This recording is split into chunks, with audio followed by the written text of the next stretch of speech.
And I'm going to write nature in capitals because, well, nature covers a lot of stuff. All right, so now I need your help. Let's say the basic theme, because that's what it is, of your idea or of your potential story is man or woman, character, a little bit more, versus nature. What do you think of? I need some help here, so give me some. We need to make the spider on out. Survival.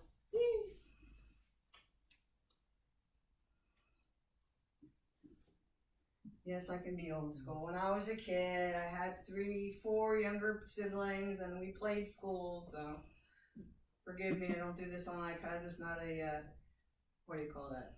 Smartboard. Yeah, it's not a smart board, and it's not a photo, whatever thing. What else? Indigenous species. All right, I think that maybe goes over here. So, Are you looking for like settings and stuff like that? yeah, anything and everything. This is what we call brainstorming. So everything, as long as it fits in with the theme of man, woman versus nature, it fits. Terrain. Terrain, okay, so we're going physical obstacles. Weather. Because obviously nature at its most core is everything out there beyond this. Frozen tundra. Well, they existed. Wait, tundra. They don't exist. Name of my dog. What was the other thing? Weather. Weather, okay. And then you said terrain, I think. Yeah, that's it. Big teeth. No, that's Tyrannosaurus Rex. That's it's the name of my cat. Okay, what else? Like, when you say nature, do you mean like the old man versus man versus himself as well? Well, those Yeah, I are was also gonna say, themes, internal and nature. it could be human nature. Mm-hmm. But if I was going to do that, I would do man versus man, and of course it's man versus woman, woman versus woman, you know, whatever. Man is just a convenience, okay? So, but because a lot of my stories have to do with the outdoors, and it saves on time if it's not a lot of, well, he's stuck in the middle of the desert and he can't get out, and like, well, then he just gets on his cell phone. No, he's stuck in the middle of the desert and he can't get out. No signal, you know. So sometimes I'll even put it in some planet where there are no cell phones, and you know, his technology has been sandblasted, it's no longer working. So it's definitely man versus nature. He could die overnight when the temperatures drop. So, and it makes it easy because there's no easy fix, and I like that. So a lot of my writing has to do with the man versus nature, man versus man versus himself, because we're always in conflict with ourselves, motivations and such. So nature can be almost anything, but kind of what I'm thinking of is anything else? Yes. And this I'm sorry. go ahead. harmony with nature. Harmony, okay.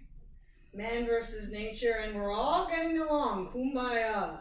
Yippee! Doesn't always happen, and again, with the story, you can have nice little breaks of before the next conflict throws you into chaos again. So, stories are all about overcoming things. What was that, injury? Let's put that under survival, because if you're out in the wilderness somewhere and you're trying to survive, an injury complicates things. Emotional distress. What is this? Emotional distress. Okay, so that's the nature of human. Because even though the stimulus might be the tree is falling on your leg, this is internal. Has nothing to do with the tree other than the pain you are screaming out into nobody. Emotional distress. This is the other thing with being a teacher, trying to write and spell correctly and talk at the same time. Always fun. So if I misspell anything, just let me know. Okay. What else? Deities and tricksters. Deities and tricksters. Okay, so how does that work in a nature way? Just give us a Like little spirit animals. Okay. Yeah. Deities and Deities and spirit animals. okay. Yeah. All right, and with my Native American style writing, I do touch upon that both in the science fiction with the King Companions and in obviously in my Earthchild trilogy because they're shapeshifters. So, all right, anything else? What about, Maybe even spread off of one of these already. like travel or distance? Okay, so survival, let's put it under there.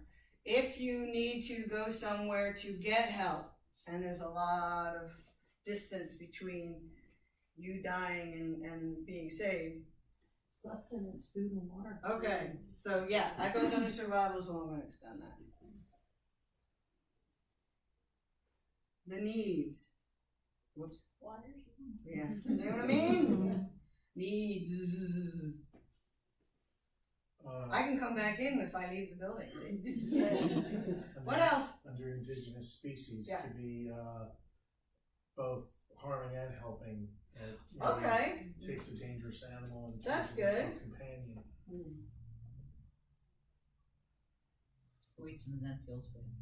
What was that? Yeah. See, let's say it again. I was writing, I couldn't hear. My ears shut off when I'm writing. Harm versus help. What else? Under physical obstacles and natural disasters, like getting stuck in a snowstorm, getting Yeah, stuck in an sure. avalanche. So physical, what? Not physical disasters. Natural disasters. disasters. Okay.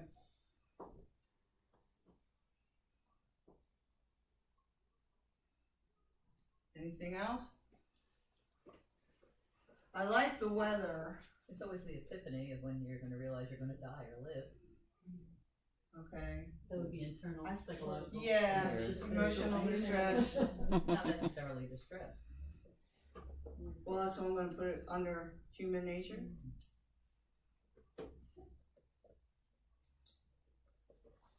Because at some point, every protagonist in a survival situation is going to decide, am I going to keep fighting to survive or am I just going to give up? And the little religion might end up part of that too, that decision. Because if you know that there's no heaven beyond, you are not going to just let yourself, well, I'll end up in heaven, so it's okay, and then you give up. If my dad would fight to the bone. Anything else? Okay, I don't want to spend a whole lot of time, but so here we have George. And he is a man, and he is stuck out in nature. And he doesn't, he's from out of state. So he doesn't know that there are pumas in the foothills. Indigenous species. Probably not helpful. Luckily he's a religious sort, and he loves cats. So maybe the cougar might actually be one of his spirit animals. So a cougar's not going to hurt him, that's his spirit animal. Could not. Suspend your disbelief. Obviously, if his cell phone doesn't work, his car's broken down, he's on an isolated road, no highways, he can't flag down another driver to go take him to the mechanic or AAA office. He's now in a survival instinct. What if it snows and he doesn't have a coat, doesn't have a blanket in his car, doesn't have water? If the water he does have is in the trunk and it's frozen, and in the cold it's not going to defrost and make it where he can drink it. Can't get it out of the bottle if it's frozen.